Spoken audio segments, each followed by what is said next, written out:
Imagine this, you're 35, you make a solid living, nice apartment, decent car, weekends out. On paper, you're winning. But one morning you run the numbers and realize that after 15 years of adulting, your net worth is basically what you'd have if you just stuffed $200 a month under your mattress. No mansion, no freedom. Just the quiet realization that the system didn't fail you. You played it exactly the way it's designed. Most people never notice. They keep climbing the same escalator everyone else is on, while a quieter group rides a completely different one going the opposite direction. Up, fast. Today we're breaking down the 10 rules that separate the two paths. Not theory, not hustle porn. Just the mechanics most people feel in their gut but never quite name. Right now, in 2026, inflation is still chewing through purchasing power, consumer debt is hovering near record levels, and the gap between those who understand money and those who don't has never been wider. The uncomfortable truth? The game was never meant to be fair. But once you see the board, you can stop playing someone else's version. Let's walk through it. Rule 1. Pay yourself first, before the world takes its cut. The first rule sounds simple, almost cliché. It isn't. Every paycheck, the government, your landlord, the streaming services, and your own impulses line up first. What's left for you is scraps. Flip the order.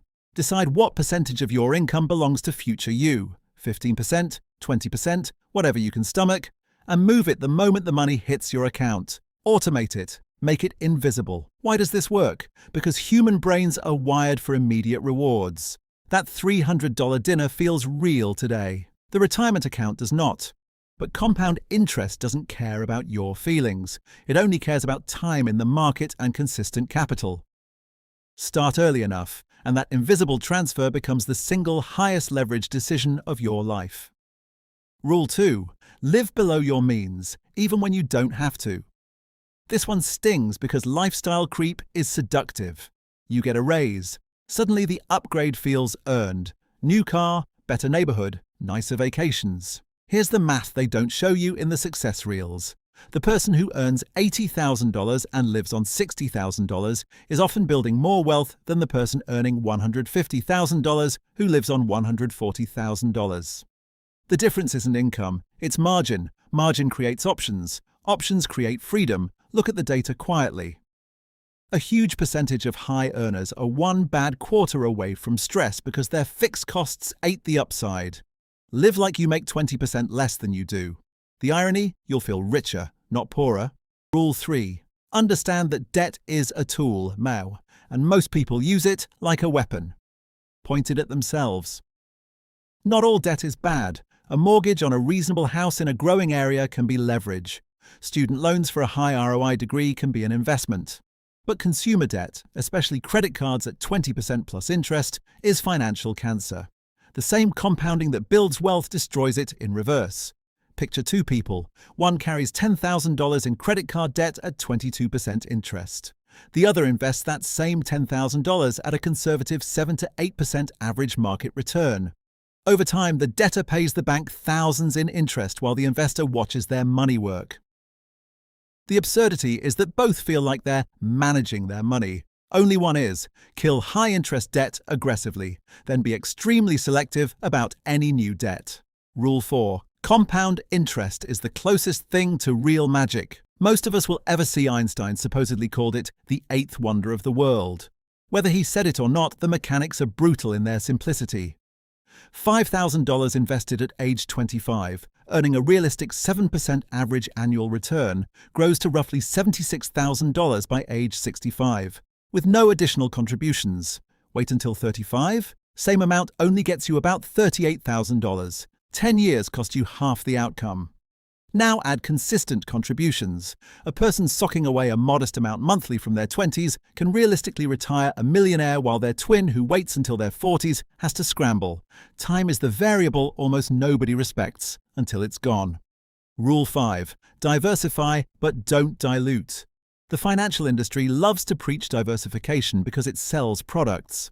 But there's a difference between spreading risk intelligently and owning everything under the sun. Broad index funds that track the market have historically returned around 7 to 10% annually over long periods after inflation. Trying to pick individual stocks is a loser's game for most people. The data on active managers beating the market long-term is dismal. Own the haystack, not the needles. Keep it boring. Boring wins.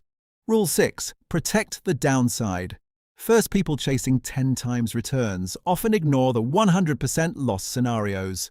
Insurance, an emergency fund of 3 to 6 months, a will, disability coverage, these are the financial seatbelts. One medical bill or job loss can wipe out years of progress. The wealthy don't just make more money, they lose less of it when things go wrong. Defense wins championships. Rule 7. Multiple streams aren't optional anymore. The old pension plus single job model is dead for most. Wages haven't kept pace with asset inflation.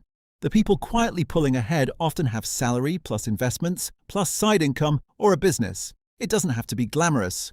Rental property, online product, freelance skill. The goal is optionality. When one stream gets disrupted, and it will, the others keep you afloat.